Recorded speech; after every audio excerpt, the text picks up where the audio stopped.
and welcome back to the American Experiment Podcast. My name is Grace Keating. As always, I'm here with Kathryn Hinderocker. Hello. And this week we are so thrilled to be joined by the lovely Jill Sandiger. Hi. Welcome to the pod, Jill. Thank you. Long time coming. I've been begging to be on, and I'm really pleased that I was able to weasel my way into the podcast. So thank you. We're so glad to have you here. You dress appropriately, too, for our listening audience. We're, color coordinated in, a nice Christmas kind of festive thing, which actually is one of my favorite things from the rally we went to yesterday. The legislators color coordinated. I think that's so cute. It was really quite very cute. precious. Yeah. And the men, there was a couple that they tried. They had purple, Oh, yeah? Or I saw one with a little pink stripe, very subtle in the tie. They really put in their best effort to show up in pink for the girls. And I thought that was very sweet. And I also want to know who decides these things. Totally. Do they have a committee? Yeah, do they have a group chat? Yeah. How do you get word out? Pink tomorrow. It's like when I was on dance team. Yeah, in high school, same thing. The Yeah. captains would text and be like, wear your bloobly bloob tomorrow. Yeah. It's Is the that same what's thing. happening at the legislature? Yeah, that's right what I'm now? wondering. So Need some answers. Someone let us know. Yeah. Stick around, guys, for the second half of this episode. Kathryn and I sit down and talk with Sarah Montalbano, who you might remember from a past episode, a bit about where she's from, how she ended up here at American Experiment, so stay tuned. Now, Jill, you have a very big announcement for us today. I want to wait a little bit and keep our audience waiting. I want to start by just having you give us an overview of what you do here at American Experiment. I can do that. So I am the event coordinator. I coordinate all the events that we do. And last year we did 60, I think, that were sponsored by American Experiment. 2 of those were webinars. The rest were in person. And that included 22 Greater Minnesota events and 7 North Dakota events. So it was a busy year last year.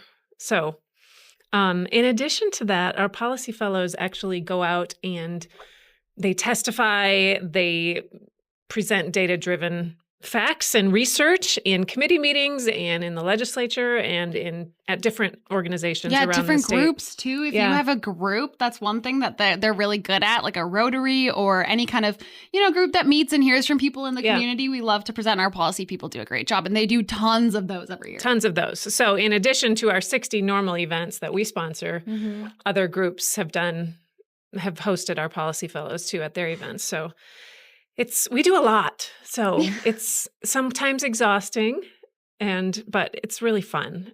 Yeah.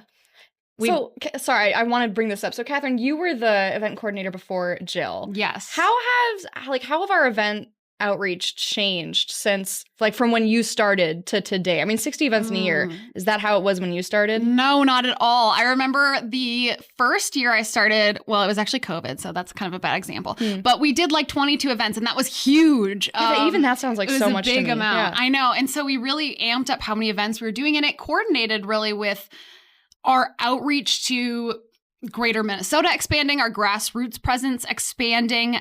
We got many more members and small dollar donors, things like that made our events much more grassroots and much more like every day, organizing events at a country club in St. Cloud or whatever, things that we didn't do in the past. Just trying to find new ways to meet people, meet Minnesotans where they're at, now North Dakotans too. That was definitely a change in how we saw things, and it's been an incredible change. Now we have chapters in 6 different places across Minnesota. They help us put on some of the events, and it's just much more focused on meeting everyone, I think, and being a much more wide-ranging event schedule. Would you agree? Yeah, it's definitely expanded, thanks to me. No, Kathryn was my go-to. What do I do with this? What do I do? How do I do that? So, Kathryn, you've been wonderful.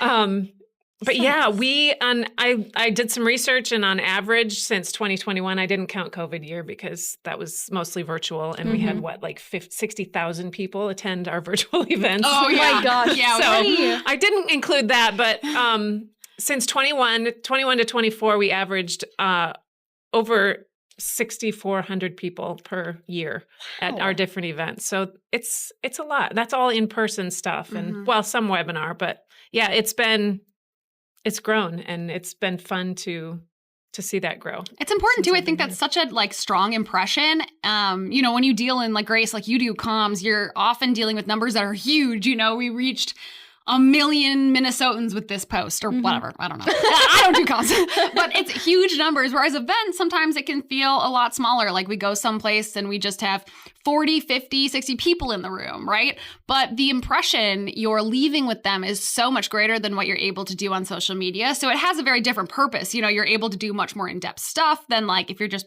doing a clip on social media. But from the comm side, we get to reach more people. So I think it's just like different techniques that are very interesting and have helped us have a very well-rounded way of getting to Minnesotans and educating them on, you know, our policy issues. Yeah, totally. And we have so many different levels of events, so many different ways you can interact with us. I feel like the highlight of the calendar is, you know, the fall briefing and the annual dinner, which is coming up very, very shortly. But like we also put on huge summer tours every year. I mean, I think we've done 2 or 3 now for the last few years. Yeah, 3. I mean, how many cities do we hit? Like 20?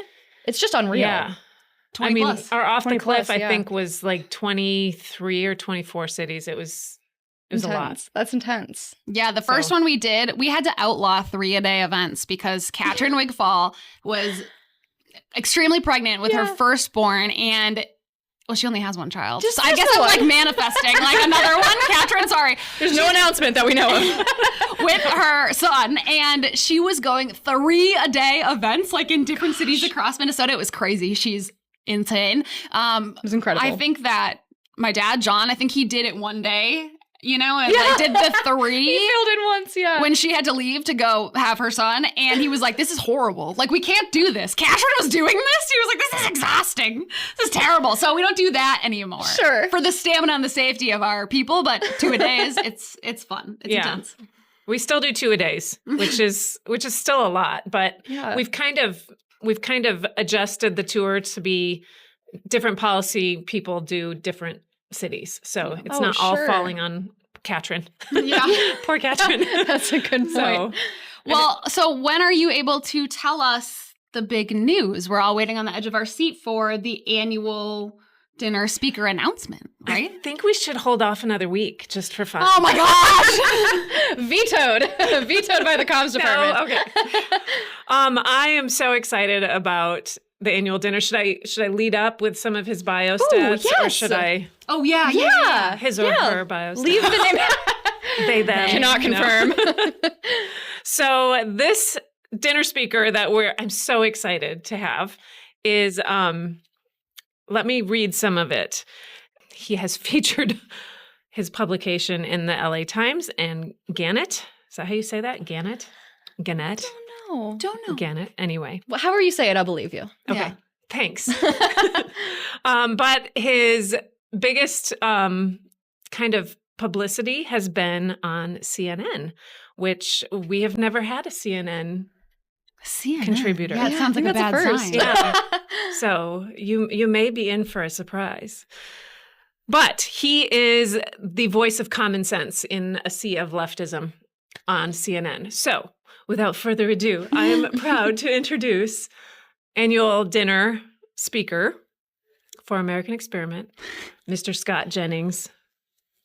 Yay! So fun. I love it. This is such a good one. I think it's always fun when we have a mix of people. Last year we had the former Prime Minister of Israel. This year we have someone from CNN. I mean, he's killed it on social media. Yeah. Like having the best arguments. He's perfect for the role he's in, but so different than, you know, some of the other people we've had in the past. Obviously, he's on CNN, which is so fun. I love that. And he's always up against like 3 extreme leftists. Yeah. And then he takes them down every time. It's incredible. It's quite fun. So I think we have some clips of him to play for you guys. Oh. If you're watching on YouTube, you'll see it. If you're just listening, then you'll listen. But here is Scott Jennings in action on CNN. Can we be real for a moment that Doge is not about cutting money, right? It's not about spending. It's about shrinking government so that it'll be too small to stop Trump with whatever else is in this plan. Why would the government stop Trump? Isn't he the head of the government? You're saying the government would be too small to stop Trump. If Trump's the president, why would the bureaucracy be actively trying to stop him? Because he is shredding the Constitution and creating an authoritarian dictatorship. That's why. And no matter who is in office, I'm going to hold them accountable. But more importantly, I'm going to make sure the government is working for the American people. Both of you all made an interesting point, which is that your view is that Trump is shredding the Constitution. I'd like to hear more about that. But that it seems to me that you all both believe that the unelected part of our government, the bureaucracy, has a responsibility to resist the political leadership. Is that your view? That's not actually That's what not we at all said. We what I said they are said. Yeah, it is. upholding I feel like the that's what they said. Constitution, That's what the I heard. principles What they said. of the Constitution, and at times How that we is have Trump seen. shredding the Constitution? My God, he's like, should I we go mean, to- seriously, He do we doesn't have to believe in give a you a balance of civics power, lesson Scott. that we have? I don't know, we put all power in the executive How is branch. holding the The government- legislative branch, the FBI. Now we're in control of the military. We're Yes. silencing media. Commander-in-Chief, This head is of the what you military. do The in a Supreme Court of dictatorship. Are you suggesting that the president is not the commander-in-chief of the military? I am suggesting that the president is going to put in charge somebody who is going to contravene the Constitution. And at some near point, this conversation will look very silly for you because it will be obvious. And right now, you're Wait, gaslighting. he's So gonna when we put- get to the actual He's rubber gonna of the put- road of I'm this, sorry. it will be clear. I'm interested in this conversation. He's going to put someone in charge who will contravene the Constitution. Like who? What do you mean by that? The president is in charge of the military, is he not? You said he's going to put someone in charge of the military? The president is in charge of the military. That is how it works. He was elected president. We, according to the Constitution, vest all executive authority in a president.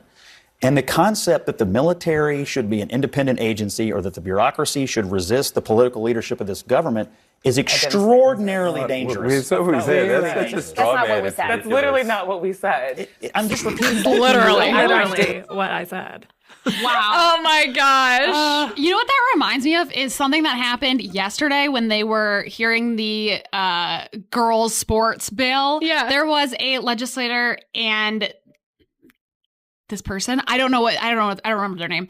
They stood up and they said this bill about, keeping only girls in girls' sports is like genocide. Can I get our fact checker? Is that the correct term that was used?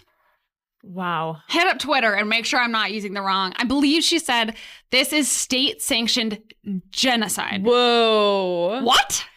What in the world? It's just like a complete out of touch with reality that it's so hard to engage with. It's so difficult. That's so true. Do you want to play it? Why don't you? Okay, so Isaac's pulling it up. Let's play the clip. I think it's pretty short. This is in response to the bill. Female sports are going to stay female. And they aren't going to stop being transgender just because you strip them from sports or from housing or from their health care or any other public place that you don't want us to be. And so, members, make no mistake that this is just another version of state-sanctioned bullying and genocide. And I don't say that lightly. State-sanctioned bullying and genocide. Holy cow. That's insane. Out of touch with reality. Like, how do you engage with these people? It's very difficult. I think Scott Jennings does an incredible job. Yeah. Just being calm and engaging with these people. It's like when I hear that kind of thing, it's so difficult to hear that level of fear mongering. Yeah. And they complete lies. I don't even know. Like, how do you respond? Where do you He begin? does a great job. No, that's so true. And I feel like Yeah. he's stepping in and providing that voice and that role that people are just so hungry for and that the people on these shows never get. Yes. And maybe most people on the left never get, especially young people. Like, they can just say whatever nonsense they want and no one will push back and say, now wait, hang on. You just made 3 absurd claims. Let's start with number 1. What are you talking about? Yes, you can tell that guy who was like, well, do you need me to spell it out for you? And Scott Jennings is Yes. Yes. Yes. an example of the shredding of the Constitution, and he can't respond because he's not Because used there's to being nothing. outside Exactly. of his bubble, I think is what usually happens to people. That's exactly it. It is so fun to watch. I'm really excited for the next Should we do this next clip? Okay, go ahead. Democrats should be talking to the American voter about how Donald Trump has not delivered on these key issues. And instead, we are heading towards a potential government shutdown that will only hurt the American people. It's amazing to me, by the way, we're having this debate because Joe Biden was president for 4 years and ran the country off into the ditch, and that's why Kamala Harris lost the election. And now Donald Trump's been president for about 5 minutes, and Democrats are like, well, my gosh, why isn't somebody fixing all the problems we caused? I just don't think voters are that silly, really. I mean, I think they take a longer view of this. His report card will ultimately come in the midterms, which isn't until next year. Until then, he's got to get the Republicans in Congress to come along with him on this reconciliation plan, on extending and making permanent the tax cuts. And then the American people are going to give it a chance to work. But the guy took office in January, and he's trying to unravel a mess that was 4 years in the making. I think he's got a little more leash than maybe you're giving him credit for. Just, again, it's that voice of common sense that people are just yearning for.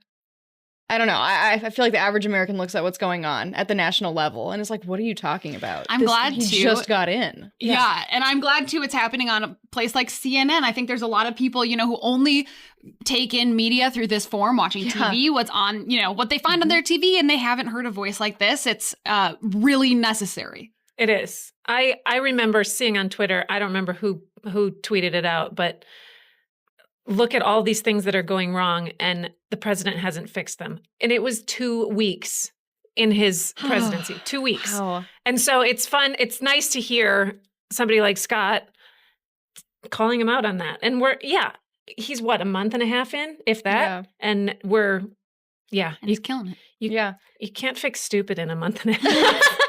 Well, and that's such a good point, too, is like there's so many people who just get their news from like mainstream legacy media like CNN, but there's also so many people who aren't really tuned in, and all they get is like Twitter, X, whatever, and clips on social media. And he's in both spaces. Yeah, exactly. Every single person I talked to about the annual dinner recognized his name, because they're, I've seen clips of him. People in my life were not involved in politics, or, I know him. He's so cool. That's so exciting. I love that we're bringing in someone like this, because it's so needed. It's a good point, like, about being engaged in multiple areas. Like, I think a lot of times on the right, we're like, well, screw CNN, right. or screw this. But there is still a need for conservative voices if they were to allow it. Like, I remember when I first saw him on CNN, I was like, why is this guy on CNN? Like, why am I even viewing clips of CNN? I don't want to, give my views to this network. But I don't think that's the right way to look at it. I think it's, wherever we can get in and get our message across, there's huge groups of people that watch CNN and maybe think there's no one outside their bubble, when in fact, there's a lot of people outside your bubble. And if you're watching only CNN, truth might be outside your bubble as well. So it's great. Tell us more, Jill. When is it? How do you get tickets? What's the deal? It is on May 17th. The cocktail reception starts at 5:30. The program starts at 7, dinner and program. And you get tickets by going to American Experiment /events. .org. American Expense. Now I can't talk. Let me start over. You can get tickets by going to americanexperiment.org /events. And you can click on annual dinner 2025.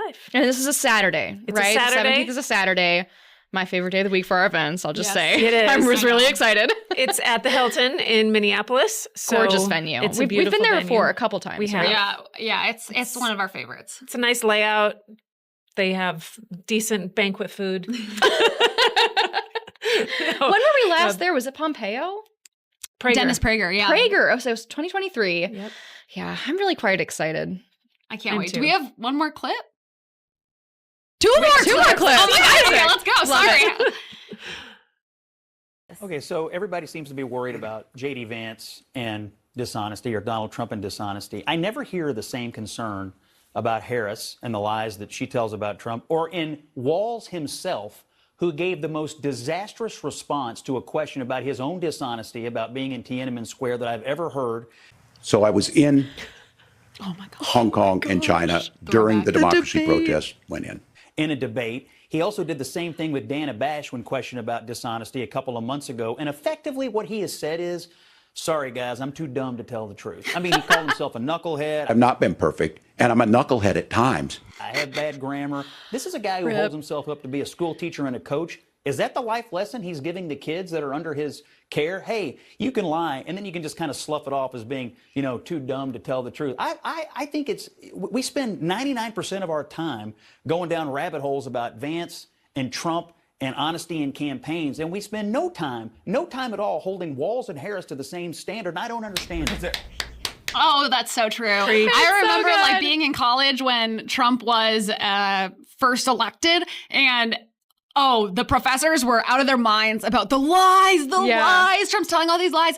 And then you'd kind of look into it, and it was Trump being like, we're going to build a big, beautiful wall. Or he was making some joke. Throwback. And they're like, look at him lie. And it's like, oh my God, you don't get it. it's funny. It's okay. He exaggerates completely. Like, he does these really kind of like grandiose things. He never has been like, oh yeah, I was in Tiananmen Square. And like, Walz just outright lied his way through the campaign, and the other side did not even bat an eye. Yeah, and same with Joe Biden. Like, I remember on the campaign trail, he'd be telling stories, and like, you'd look at the compilation of him telling the same story at like 10 different events, and like, the date changes, the year changes, the people change, the quotes change, and no one cares. You know, no one, it's such a double standard.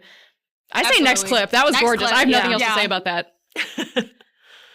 To a constituency that you can vote for this ticket. So he's incredibly consequential to Kamala Harris. I heard a chortle from your friend Scott Jennings over here. I'm sorry. What are you chortling about? Oh, well, first of all, I don't find him to be consequential. Second of all, Walz is a buffoon. I'm sorry. This guy, he's the only school teacher in America who brags that none of his students can get into an Ivy League school. He's had one consequential press interaction with our Dana Bash, who asked him about the fabrications in his own resume, and his answer was essentially, me no understand words good. I mean, he's a buffoon.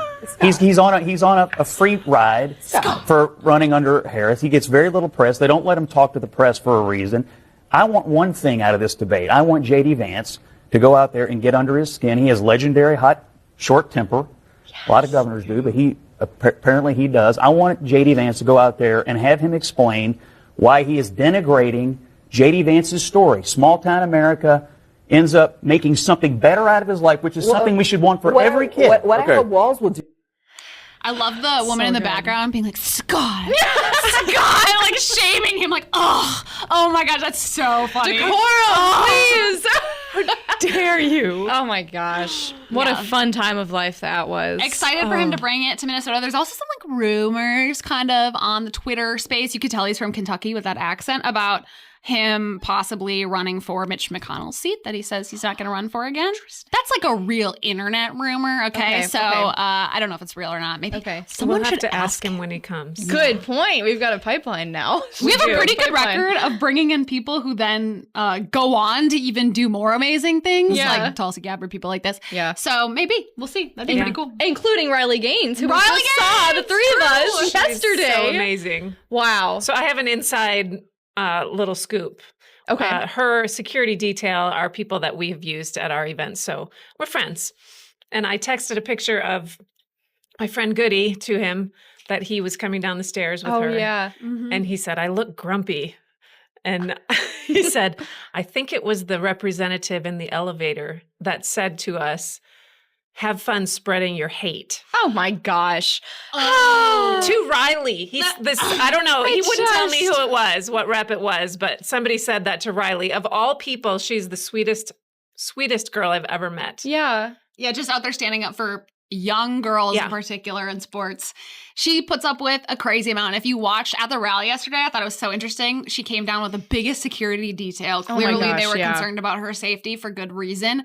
It's just incredible to see someone put in this bad situation and make something so great of it. And she's done an incredible job. It was really fun to see her in Minnesota, as well as the other Minnesotans that spoke. I thought, there's a lot of people at that rally, such a good energy, so joyful. Like, everyone's obviously pushing back against this horribleness, but so much joy in like talking about girls' sports and women and things like that. So it was fun to be a part of. Yeah, it was great. For those who missed it, there was a big rally at the Capitol yesterday featuring Riley Gaines. She kind of headlined the event, but it was really a coming together of stakeholders across Minnesota just to say that only biological girls should be competing in youth sports in Minnesota. And she put it so well, too, at one point, Gaines did.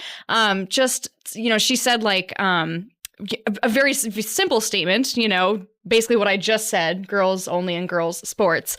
And the whole crowd, erupted into cheers. And she's like, that is so sad that statement is getting cheers from you guys. That's like saying, the sky is blue and everyone cheers. But that's it. That's the position she's been thrust into for standing up for common sense and truth. And it's, like you said, she has to walk around with this huge security detail. Yeah. It's really quite sad. Yeah. And this is one of those issues that the left will lie to you about over and over and over again, that you can't tell the difference between a man and a woman. And you can't let that sway you, because you can. We all know you can. It's just another one of those lies that they will continue to dig down on, like that representative we saw earlier. Don't let it get to you. Everyone needs to stand up wherever you're at It's like one of the hardest things to do, but, make your voice known in your own community and at your schools. Yeah, we walked around after the rally and talked to so many people, young girls and young men and moms and grandmas. And it was really amazing seeing who all came out to support their daughters and their granddaughters and their future children and their sisters and their wives. And Kathryn, you talked to most of the people yesterday. I mean, what stood out to you?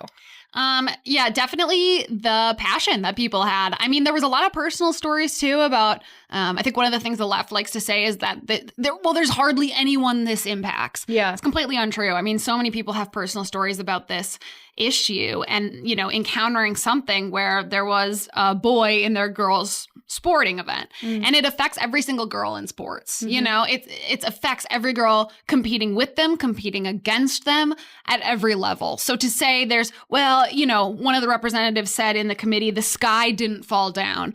No, actually, girls are actively discriminated against when you allow boys in their spaces. It's unsafe and it's unfair and it's unequal. So, it was really great to hear people's stories about it and know that we're on the right side of this, we're on the right side of history.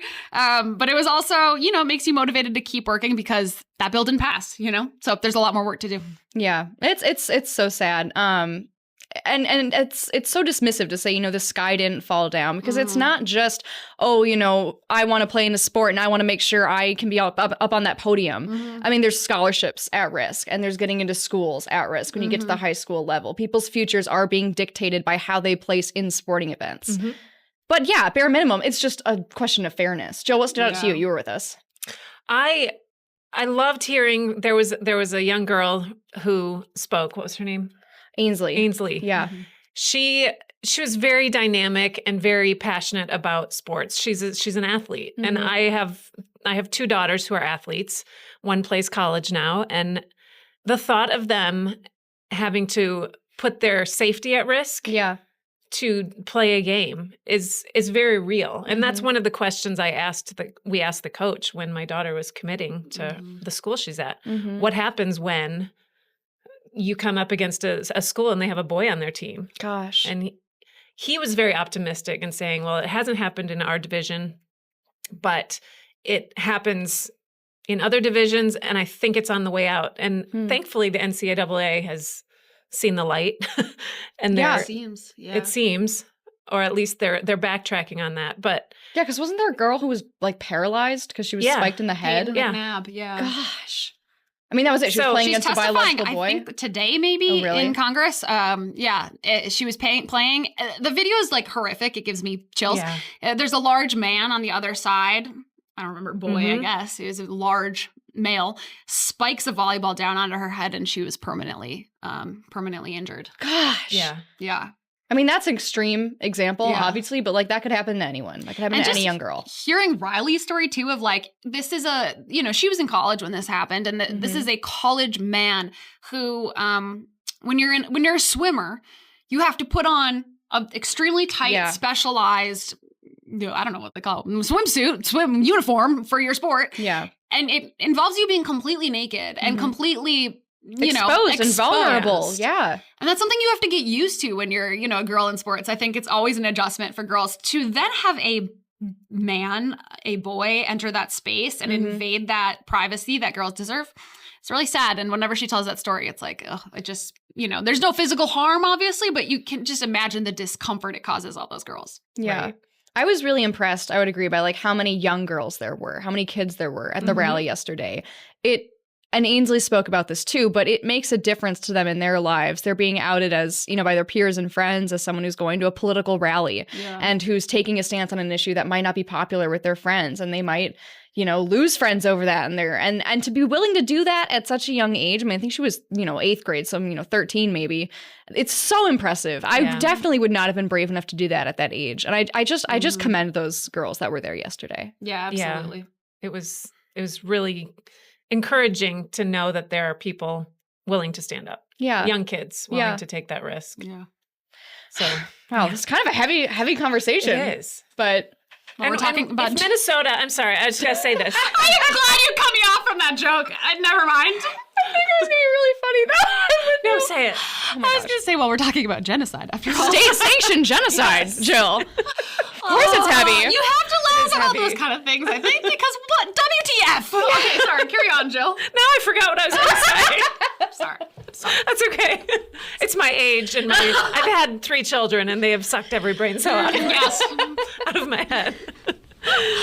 No. Good Lord. Well, you guys, go to americanexperiment.org/events to get your tickets to see Scott Jennings with us Saturday, May 17th, American Experiment's 2025 annual dinner gala. We would love to see you there and come up and say hi if you see us. We'd just love to hear from you. Yeah. Stick around. We're going to talk with Sarah Montalbano right after this. And please remember to like, share, comment, subscribe, turn on notifications, do all those things so we can reach even more people.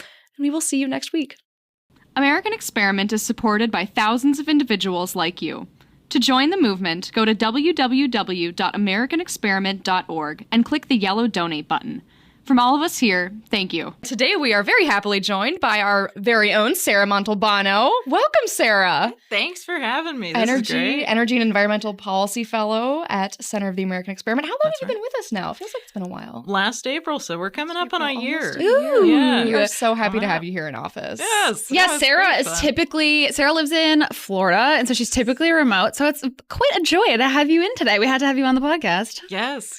No, I've happened to pick the coldest week of the year, it seems like, but It's chilly. It's been a good time. It's a bit chilly. good But time. you're used to it, right? Because you grew up in Alaska. I did. Yeah. So I grew up in Wasilla, Alaska, up through 18. And then I went to Montana State University for college, which is honestly colder. Studied computer science, economics, data science, things like that. And then, I did a couple of years with Alaska Policy Forum. I focused on education policy, funnily enough, just because that was what we needed at the time. And that really inspired my love for energy and environment policy. Alaska, as you probably know, is very heavily dependent on its natural resources, oil and gas, as well as fisheries, logging, timber, all of those aspects. So I got really passionate about those things in relation to Alaska. And then I joined Center of the American Experiment here in last April. And I really do think there's a lot of similarities. I think Minnesota is, mining's really important to this state. So I've really enjoyed my time here. I would just like to rewind quickly. You mentioned Wasilla, Alaska. Are you a close personal friend of Sarah Palin? Oh, of course. Okay. Of course. No. Can you see Russia from your backyard? No. Yeah. No, she never said that. No, that's Tina Fey's doing, frankly. But Setting the record straight. Defend your Wasilla heard it here native. first. yeah, no, but she was mayor of Wasilla for a while. So I'm the second Sarah you probably have heard of from Wasilla. So, yeah. Well, they did this. I always talk about this, but they did this TLC documentary about her family and her life. This was like a long time ago now. But they showed these shots of Wasilla and Alaska in general that are stunning. Like, seriously, so gorgeous. And I remember watching it with my parents and we were like, holy cow, like we should go to Alaska more often. It was stunning. And they got, like the bears running across the stream. It's it's great. So that sounds like a nice place to grow up. Yeah. No, it was beautiful. And I have seen, Sarah Palin's house over, Wasilla Lake, I think it was, just like, oh, there it is. And it's a gorgeous place to grow up. The mountains are just towering.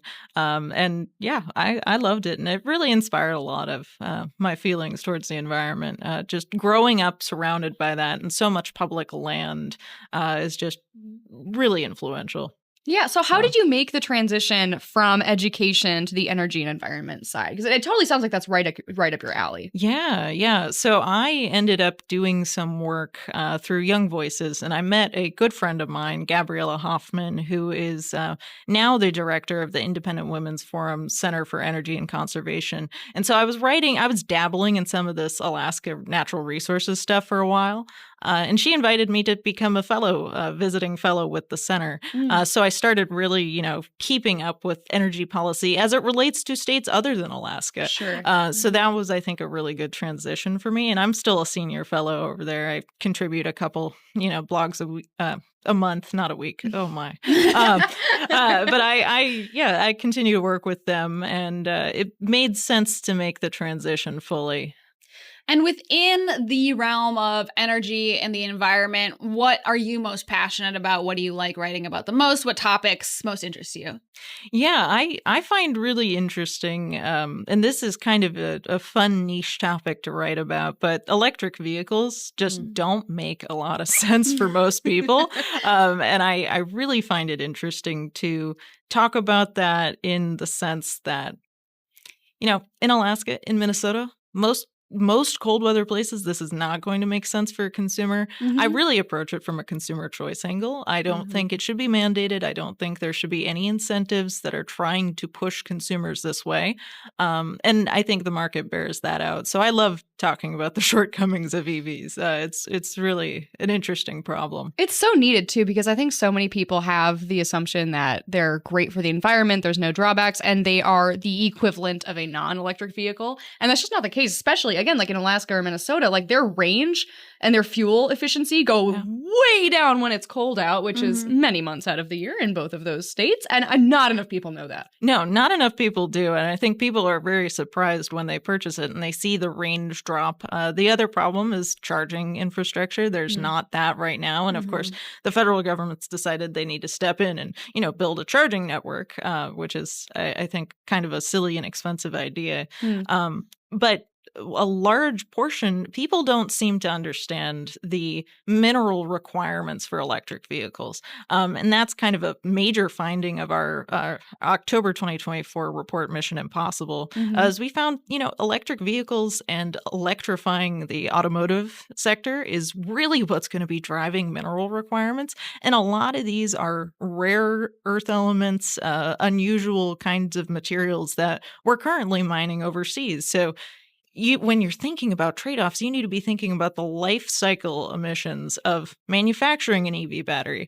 And I'm personally of the mind that if you want to reduce your emissions through driving, a hybrid's the way to go because you get most of the emissions benefits. You'll use a lot less minerals for your battery, and you can use gas when you need to drive farther. There was an interesting article in the Los Angeles Times about the California wildfires that I picked up on, and I thought this is crazy because some people with electric vehicles are having trouble evacuating, and that's heartbreaking that people didn't consider this and that they're being held back by the technology that they're using. So those minerals, I find this so interesting how people often get those electric vehicles because they think they're so much more environmentally friendly. The minerals that are in those batteries, what are they? And are those things we have here in Minnesota? Yeah, copper, lithium, nickel, cobalt, all of these things are plentiful in the Duluth complex. So that's where proposed mines like Twin Metals and North Met come in. And we really have world-class deposits here. Same thing in Alaska. We have so many domestic resources that we are not tapping. And these things have been held up in permitting for years, sometimes decades. And it's just the weight of these metals, we're going to need a lot of it. And we don't just need it for clean energy stuff. We will need it for technology, laptops, computers, just any kind of technology, and the economy really depend on these things. So we are currently getting most of it overseas. It's frightening too. Yeah, You're right. When you think about like which countries, like not only should we be producing this in the US if we can, but like there is a national security element definitely when you think of which countries we're relying on for these minerals. I think that I was in your report, you talking about maybe it was China that we get some of those minerals from, and they're used in producing like military related equipment. And so they're like throttling the exporting of those minerals because they're like, we're not going to sell you supplies for you to use against us. Yes. Yeah. So that's China's got an export ban on germanium and gallium and antimony. All of those are really important for military applications, especially, various kinds of ammunition there's so many things, and China really dominates the mining, but also the processing. So even in countries like the Democratic Republic of the Congo provides a large portion of the world's cobalt. Chinese mines are mostly doing the mining, and then they are shipped to China for processing. So we really do have, I would say, a critical minerals crisis. And it's really been encouraging to watch in the past couple days. The Trump administration is recognizing that with a lot of its executive orders. commissioning studies from the Department of Commerce to say, okay, in 60 days, you need to tell us what are the national security implications of this. A lot of people, when they think about mining, I think they think it's extremely environmentally unfriendly. Is that true? Or when we do it here in the US, you'll talk about that it's better in certain ways. Is that true? Or is it still very environmentally unfriendly to mine, but we just don't have a choice based on how we're living? It's a good question. Here in the US, our mines are very clean and very safe. So we've prioritized with our environmental regulations, worker health and safety and doing these things in modern ways. There's really not, I think, much of an environmental impact here in the States. When you offshore it to places like China and Democratic Republic of the Congo, not only are you supporting the kind of mining that's happening where there's children out in these artisanal mines, that's I think, a huge concern for anyone who cares about freedom. But there's also worsened environmental impacts because these mines are being fueled on coal. They're extremely electricity intensive. So if we're talking about wanting to reduce emissions, I think the way to go is more domestic mining instead of just offshoring the environmental impacts, offshoring the mining and saying, well, we're getting what we need. So we don't have to worry about it. Okay, speaking of offshore, can you talk a little bit about what was it? Was it an order Trump put out, like pulling back the offshore wind mandate or something? Can you talk about it? Because I heard some headlines, but I'm a little confused. Is this whale related? Yes. Yeah, so I was asking Sarah before we started about the whale situation that President Trump has expressed interest in, and the windmills, but I don't quite get it. So yeah, it's really been incredible to see the number of executive orders. But this one's a memorandum, and it is essentially saying we're going to pause offshore wind leasing. So we have all these offshore wind turbines being built, and we're going to pause that. We're going to pause permitting, and we're going to review the environmental impacts of that. And Can I interrupt you? When you say offshore wind turbines in the ocean? In the ocean. Okay. So the offshore wind is a really tough idea to make happen for a lot of reasons, mostly because it's in the ocean. They're one of the most expensive. I'm like, I just can't. Imagine a wind turbine. Don't get it. Like some of them are floating on little pads. Some of them have to be anchored to the seabed. It gets really expensive to do, and it's one of the most expensive forms of generation per megawatt hour. You might remember from last summer the Vineyard wind turbine off of Nantucket fractured its blade, and it was scattering fiberglass all over the beaches. All of the Nantucket residents were super not cool with that. Yeah, I remember that. And there's a lot of things that we don't all really know about the environmental impacts there. And one of those is that it seems that there's vibrations produced when the turbines are operating, when there's under construction, that are disturbing fisheries as well as the North Atlantic right whale. So I think that's been a focus, and we need to figure out what's going on with that because all forms of energy generation have trade-offs, and we need to figure out if that's a trade-off we want to make. Okay, that ties in so perfectly with your upcoming report, which I believe is titled The Environmental Costs of Wind and Solar. Yeah, that's the working title so far. We'll see if we get a better one. But. I love that title because it almost sounds like an oxymoron. Like to so many people who are not well versed in the actual, like the realities of wind and solar. It's like, what do you mean they're not perfect for the environment? What do you mean there are drawbacks? And again, I think that here's another question. Do you feel like public perception has shifted in the last 5 years-ish on wind and solar? Or is there still like broad support? Yeah, I do think we're heading that way. I think at least on the Republican-leaning voter side, there is polling showing that there's less support for wind and solar. And I think that's a growing recognition of these kind of trade-offs, one of which is going to be a major focus of this paper is land use, right? So because these technologies are so intermittent and diffuse, you need at least 10 times the land area to capture the same, generate the same amount of electricity as a coal-fired or natural gas plant. 10 times! That statistic is from the Brookings Institution. So let me just say that is becoming widely recognized by all sorts of intellectuals. So that's something major. And then we will need so much of that land to generate the same amount. Reliability is a huge concern with these things. You have to have transmission lines to take it from your fields, back to the population centers. And we have to mine and manufacture all of the materials for these things too. And when you think about it, a coal or natural gas plant will last 50, 60 years. A nuclear plant can last 80. Wind and solar are going to last you maybe 20 or 25 before they need to be repowered. So we have a waste crisis that's going to be coming up soon. Even EV batteries, we need to figure out how we're going to recycle these materials or how we're going to dispose of them safely, because some of them are also a little bit toxic. So that's kind of the wide range of issues we're going to be looking at in this upcoming paper.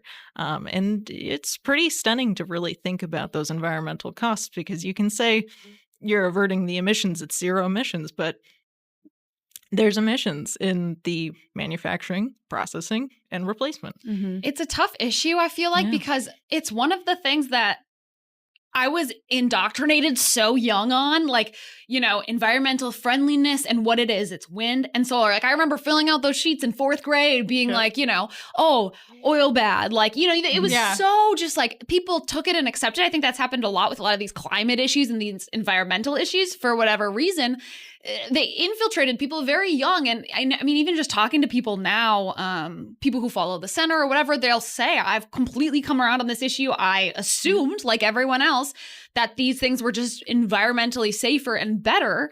But now you come to find out, wait, well, why were we taught that when there wasn't even evidence to suggest that? I don't know. Those environmentalists, they're good at their propaganda. I think. That's my conclusion. They got it in there early, like so young. It's great marketing. They were totally presented as like, this is the next logical step. Like, this is the next stage in human evolution. Like, we're past, the coal and oil of the last century. Like, if you want to get with the times, if you want to be cool, like, it's wind and solar. That's the deal now. Well, if you really want to do all those things, we ought to be building nuclear. That's what my feelings on it is. If you're taking this very seriously, you want to have this form because the radioactive waste concerns, all of those are pretty well mitigated. Safety concerns, we've really not had any accidents. It's one of the cleanest and safest sources of electricity.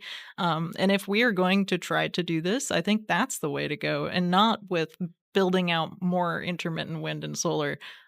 Of course, maybe it makes sense in local communities for certain reasons. I'm not saying no wind, no solar, but I really do. It's not the cure-all that people seem to think it is. It's also ugly. I don't like it It's from also like an ugly. aesthetic Yes. perspective. And like now they're paying you to put the solar panels on the roofs. It's like, well, I don't want my neighbors having that. That's hideous. So do I get a say in the fact that these things are so ugly? The things it's like beautiful fields, and then all of a sudden just bays of the swirling things, like the birds are like getting knocked off every direction. I don't like it. Yes. Visual pollution. What is that? I think that's a thing. Yeah, it's a thing. And Ugly. communities are fighting back against this. And it's shocking to me to see the pushback from, environmentalists who are saying, no, you have to have this in your community. The one of Trump's executive orders, there's a very unpopular wind project in Idaho that has been paused by a Trump executive order. And people are super excited about it. But all of the, national environmentalists are freaking out about it. And my perspective on this mostly comes from the fact that local communities know best how to conserve their environment, how to responsibly develop natural resources, and we should be listening to them. These should not be handed down from DC, from bureaucrats in the EPA's office. Yeah, and that's another thing that I feel like the left or the environmentalists really have done a good job of, is trying to portray conservatives as hating of the environment when, I think conserving the environment has always been a huge part of the conservative message and platform. I was just talking to one of our supporters the other day. He's, working with groups to conserve places out in rural Minnesota and how to, make sure those places are preserved. The answer isn't, more windmills. Exactly. Yeah. Hunting, fishing, anglers, all of these people know how to enjoy the environment and participate in it and directly support its responsible conservation. So it's not either or. It really isn't. Yeah, it's so, I don't know. You're right. Like all those hunting, fishing, they all play a role too in maintaining and conserving the environment. Like you look at the fires out in California right now, and I think it's coming out that one of the reasons they're so bad is because they weren't maintaining the the woods I out there. would They weren't cutting them back as much I as would they should. love to talk about responsible fire mitigation strategies here. So a huge problem with this is permitting. So you have to go in, if you're the, Forest Service, you have to prove to the government that it is not going to harm the environment, that you're, picking up dried brush and, clearing out fuel load from your forests. And that is a huge reason why we are being held up in this bureaucratic process. And then these fires start. So a huge part of it is on the policy side there. And, it's no surprise that California has dry temperatures and, has fires. That's been happening for a very long time. But part of our problem is that over the past 20 or 30 years, we've tried to leave the forests undisturbed. Right. And what that means is that we're not doing preventative, fire setting and clearing out timber and brush that actually cause fires. Wait, so the fire, the people who are supposed to keep the forests in order, they have to get a permit before they can go in and do their job in a certain area, say? Yeah, so they have to go through environmental impact statements. Crazy. That's the most California thing ever. Oh my God. Well, that's so it's happening across the West. So this is Montana, Alaska too. They have to, ask for permission to go maintain their forests. And one thing that a sister think tank has worked on is a Good Neighbor Authority, where states and tribes can actually ask the federal government if they can do some of this maintenance on federal lands and don't have to go through quite so many hurdles to do it. And so that's, I think, huge victories on that front. But we need to see more of that. We need to see, we're in this era of fire and forest management where we're coming back around to the idea that we actually need to be active participants in this. We can't just let nature take its course this way, or else we will get catastrophic fires like those in Los Angeles. That's just an angle that I would never know about. You know what I mean? Like, and I think that's probably something good that's going to come out of these fires is that people are going to be more aware of, all everything it takes, all that goes into. Yeah, it's so like anti-science to be like, we should just leave it alone. Like, no, we've progressed to know how to take care of our forests, to know how to do these things, to create a better environment. It's bad for the environment when you have these wildfires. Yeah. It's not good for the environment. And now we know how to take care of them. But in places like California, there's so much bureaucratic red tape and things like that. You can't do it. That's crazy. Yeah. Well, thank you, Sarah. It's such a blast to have you in the office. Well, thank you. Yeah, this has been a wide-ranging conversation, but really I've enjoyed it. A lot of ground. Quite a bit. We'll follow up. If I have any more whale cues. Yes. If you find out any new information on the state of the whales, let me know.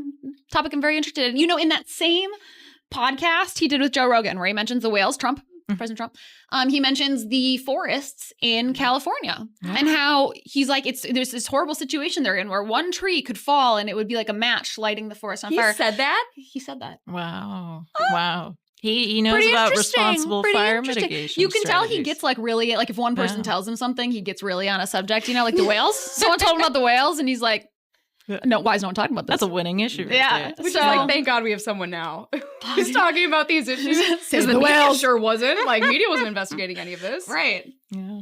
Exactly. We'll save that for another episode. Thanks, you guys, for joining us. Remember to like, comment, subscribe, turn on notifications. We'll see you next time.